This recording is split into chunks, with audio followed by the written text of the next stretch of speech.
प्रधानमंत्री जी नमस्कार। मैं कानपुर से भावना त्रिपाठी एक इंजीनियरिंग की छात्रा बात कर रही हूँ। प्रधानमंत्री जी, पिछले मन की बात में आपने कॉलेज जाने वाले छात्र छात्राओं से बात की थी और उससे पहले भी आपने डॉक्टरों से, चार्टर्ड अकाउंटेंट से उनसे बातें करी। मेरी आपसे एक प्रार्थना है कि आने वाले 15 सितंबर को, जो कि एक इंजीनियर्स डे के तौर पे मनाया जाता है, उस उपलक्ष्य में अगर आप हम जैसे इंजीनियरिंग के छात्र छात्राओं से कुछ बातें करें, जिससे हम सबका मनोबल बढ़ेगा और हमें बहुत खुशी होगी और आगे आने वाले दिनों में हम अपने देश के लिए कुछ करने का हमें प्रोत्साहन भी मिलेगा। धन्यवाद।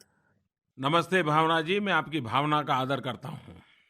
हम सभी ने ईंट पत्थरों से घरों और इमारतों को बनते देखा है, लेकिन क्या आप कल्पना कर सकते हैं कि लगभग 1200 साल पहले एक विशाल पहाड़ को, जो कि सिर्फ सिंगल स्टोन वाला पहाड़ था, उसे एक उत्कृष्ट, विशाल और अद्भुत मंदिर का स्वरूप दे दिया गया।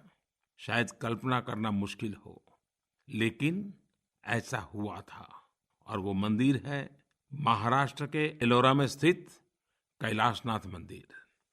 अगर कोई आपको बताए कि लगभग 1000 वर्ष पूर्व ग्रेनाइट का 60 मीटर से भी लंबा एक स्तंभ बनाया गया और उसके शिखर पर ग्रेनाइट का करीब 80 टन वजनिक एक शिलाखंड रखा गया, तो क्या आप विश्वास करेंगे? लेकिन तमिलनाडु के तंजावुर का बृहदेश्वर मंदिर वो स्थान है जहां स्थापत्य कला और इंजीनियरिंग के इस अविश्वसनीय मेल को देखा जा सकता है। गुजरात के पाटन में 11वीं शताब्दी की रानी की वाव देखकर हर कोई आश्चर्यचकित रह जाता है। भारत की भूमि इंजीनियरिंग की प्रयोगशाला रही है।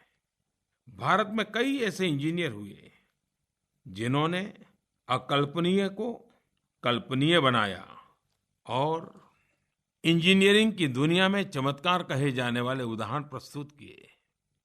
महान इंजीनियर्स की हमारी विरासत में एक ऐसा रत्न भी हमें मिला जिसके कार्य आज भी लोगों को अचंभित कर रहे हैं, और वे थे भारत रत्न डॉक्टर एम विश्वेश्वरैया। कावेरी नदी पर उनके बनाए कृष्णराज सागर बांध से आज भी लाखों की संख्या में किसान और जन सामान्य लाभान्वित हो रहे हैं।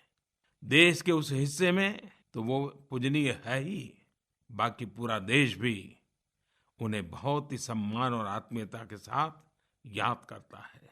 उन्हीं की याद में 15 सितंबर को इंजीनियर्स डे के रूप में मनाया जाता है। उनके पद चिन्हों पर चलते हुए हमारे देश के इंजीनियर पूरे विश्व में अपनी अलग पहचान बना चुके हैं। इंजीनियरिंग की दुनिया के चमत्कारों की बात जब मैं करता हूं, तब मुझे आज 2001 में गुजरात में कच्छ में जो भयंकर भूकंप आया था, तब की एक घटना याद आती है। उस समय मैं एक वॉलंटियर के रूप में वहाँ काम करता था, तो मुझे एक गांव में जाने का मौका मिला और वहाँ मुझे 100 साल से भी अधिक आयु की एक माँ से मिलने का मौका मिला। और वो मेरी तरफ देख करके हमारा उपहास कर रही थी और वो कह रही थी कि देखो ये मेरा मकान, कच्छ में उसको भूंगा कहते हैं। बोले इस मेरे मकान ने 3-3 भूकंप देखे हैं, मैंने स्वयं ने 3 भूकंप देखे हैं, इसी घर में देखे हैं, लेकिन कहीं पर आपको कोई भी नुकसान नजर नहीं आया। यह घर हमारे पूर्वजों ने यहाँ की प्रकृति के अनुसार, यहाँ के वातावरण के अनुसार बनाए थे। और ये बात वो इतने गर्व से कह रही थी, तो मुझे यही विचार आया कि सदियों पहले भी हमारे उस कालखंड के इंजीनियरों ने स्थानीय परिस्थितियों के अनुसार कैसी रचनाएं की थी कि जिसके कारण जन सामान्य सुरक्षित रहता था। अब जब हम इंजीनियर डे मनाते हैं तो हमें भविष्य के लिए भी सोचना चाहिए। स्थान स्थान पर वर्कशॉप्स करने चाहिए। बदले हुए युग में हमने किन किन नई चीज़ों को सीखना होगा, सिखाना होगा, जोड़ना होगा। आजकल डिजास्टर मैनेजमेंट एक बहुत बड़ा काम हो गया है। प्राकृतिक आपदाओं से विश्व जूझ रहा है।